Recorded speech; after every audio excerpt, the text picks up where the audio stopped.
Hey, beloved, and I trust you're doing well as you check in with this video and knowing the fullness of God's grace and mercy and love in Christ. And this last Sunday, we were in Colossians 3 again, looking primarily at verse 21, an exhortation specifically to dads, but that certainly has implications for mothers and really applies to all believers in terms of this setting the focus of how we're to relate to one another. But of course, there's a special emphasis and responsibility for dads as the heads of the home in how we are to nurture and not crush our children, and how we are to walk according to Christ, to live in the fullness of the hope of the life of all of the blessings that God has given to us in Christ, and to walk according to Him and to hope in Him. And that hope is to be central in our hearts and central in our lives and in all of our relationships. And it may cause us, of course, to ask the question, well, what does that hope look like in real life? I mean, in the nitty-gritty realities of life in the home and of life in our relationships with others in general. What do we do when we are tempted and maybe drawn to express unrighteous anger, or to be given to laziness and selfishness in various ways, or to be overcome by fear or worry or anxiety, or overcome and immobilized by guilt from past sins and regrets over things that we've done? What does it look like in daily life to live with hope in Christ and to walk according to Him? Well, in all of Colossians chapter 3, I'm convinced Paul really answers that question, and God, through Paul, really answers that question for us in laying before us what it means to seek Christ with all of our hearts, and also to pray in Christ with great thanksgiving and with much thanksgiving. So I just want to encourage you this way and just highlight a few things in the earlier parts of Colossians chapter 3, and then I want to look at a passage just briefly in Colossians chapter 4, but that really help us understand, I think, in practical terms, how we fight the battle of faith, how we fight to live with hope in Christ in the nitty-gritty details of our relationships with one another in general, certainly as this plays out in the home, in relationships between husbands and wives, and parents and children with one another as siblings, with all of that, but again, with all of us as believers in general. So just hear this as Paul begins in Colossians 3. He says, "If then you've been raised with Christ, seek the things that are above, where Christ is, seated at the right hand of God. Set your minds on things that are above, not on things that are on earth. For you have died, and your life is hidden with Christ in God. When Christ, who is your life, appears, then you also will appear with Him in glory." This is an exhortation flowing from things Paul's already said in Colossians chapters 1 and 2, to be seeking Christ with all our hearts, seeking Him who is above, and embracing continually our identity in Christ, that we have union with Him, our new life in Christ. We've died with Him, we've been raised with Him, and we have a destiny with Him in heaven in eternity. And our identity is defined and marked by who we are in Christ. And so to be seeking Him with all of our hearts, seeking to know Him, seeking to grow in Him, seeking to walk with Him, seeking to cast all of our cares on Him, and to continually embrace this new identity that we have in Christ, our union with Christ.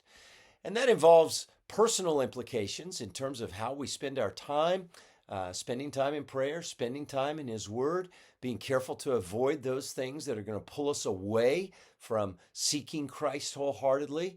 Has to do with being careful about what we watch, what we listen to, how we spend our time, all of those things. So there's personal implications of that, and there's certainly corporate implications of that. When we gather every Lord's Day, really that's what God's calling us to do, to seek Him, to seek Christ with all of our hearts, and to do that corporately as His people in the union that we share with Him and one another.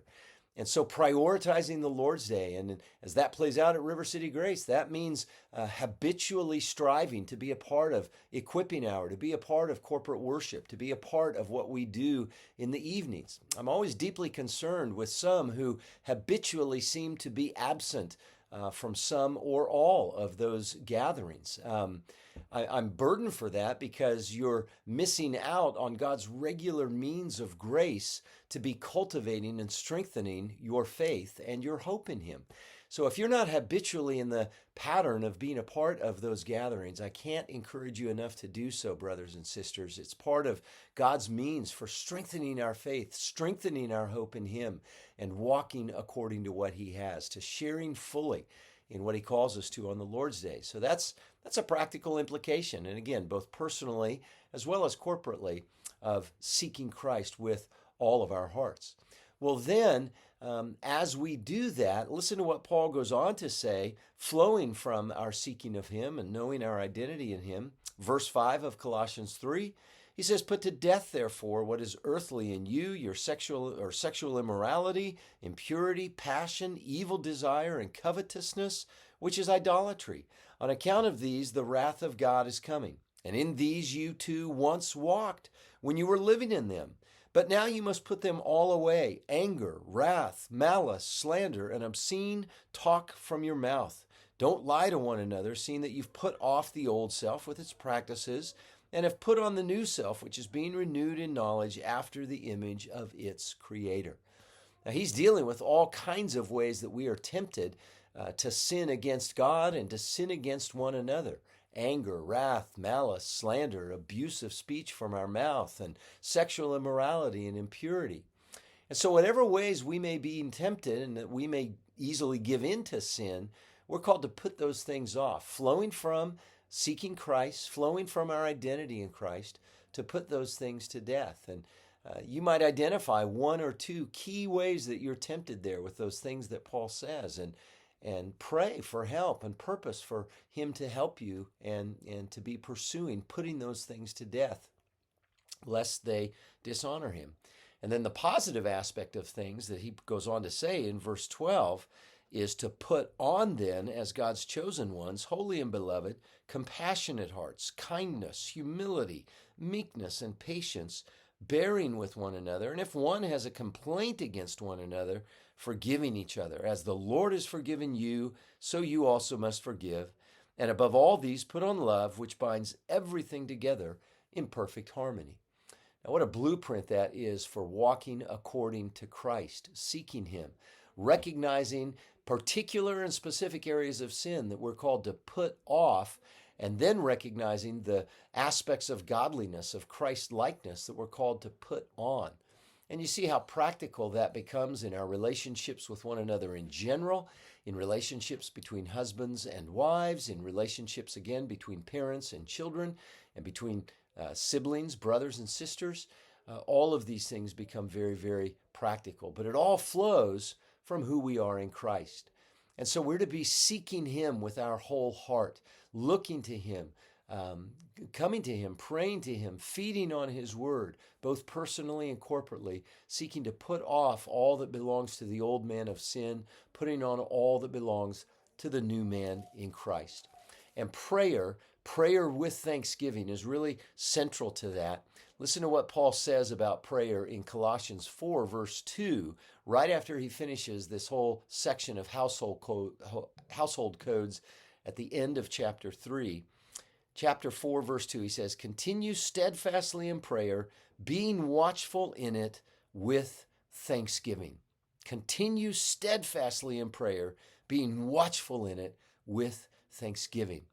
And so seeking Christ with all of our hearts involves praying with thanksgiving in Christ. And that's to be a continual thing, like breathing, just an aspect of our heartbeat. God, I need your help. I need your strength. I need your comfort. I need your guidance. I need your wisdom. God, I'm tempted in this way to be angry. I'm tempted in this way with sexual sin. Help me to put it all off and help me to put on Christ. Help me to have a compassionate heart, a patient heart. Help me to forgive and help me to bear with the brothers and sisters, the other people that I need to love, and my spouse and my children perhaps. Help me in all of these ways. We're to pray continually with thanksgiving in Christ. So brothers and sisters, just want to encourage you in those ways. All of those truths in Colossians 3 really flesh out in the practical specific details of our lives, of our situations, of our relationships. And I pray that you would know the hope that God has given to us in Christ in fullest measure as you continue to live in the riches of all that He is. Well, this coming Lord's Day, we have a full Lord's Day. We'll have our equipping hour, continuing with our series on marriage and family and God's perspective. And then in our worship service, we have a special time that we're going to be affirming Austin Leung as a deacon. And my sermon is going to kind of tie in with that. Just felt compelled to speak about how Jesus is building His church and to look at what God has designed and what He is doing in His purposes with elders, with deacons, and with the whole church body, and in how He aims to grow us and to use us and how He builds His church. And so it just seemed fitting to focus on that in connection with affirming Austin as a deacon. And so I pray that you'll be able to be there. It'll be a very special time. And then we'll gather in the evening for our members meeting, as we do periodically. And as always, these are vitally important times to just be with one another, to share with one another about things God's doing in and through us, to consider and look at different aspects of things going on in the church as a whole, and certainly to be able to pray together. And as always, there'll be food afterwards for us to enjoy as well. So I hope you'll be able to be a part of all of it. Well, richest blessings to you. Again, I'm praying for you that your hope in Christ would indeed be abounding for your joy in Him and for His glory in you. So thanks for checking in, and we'll talk to you again. Bye-bye.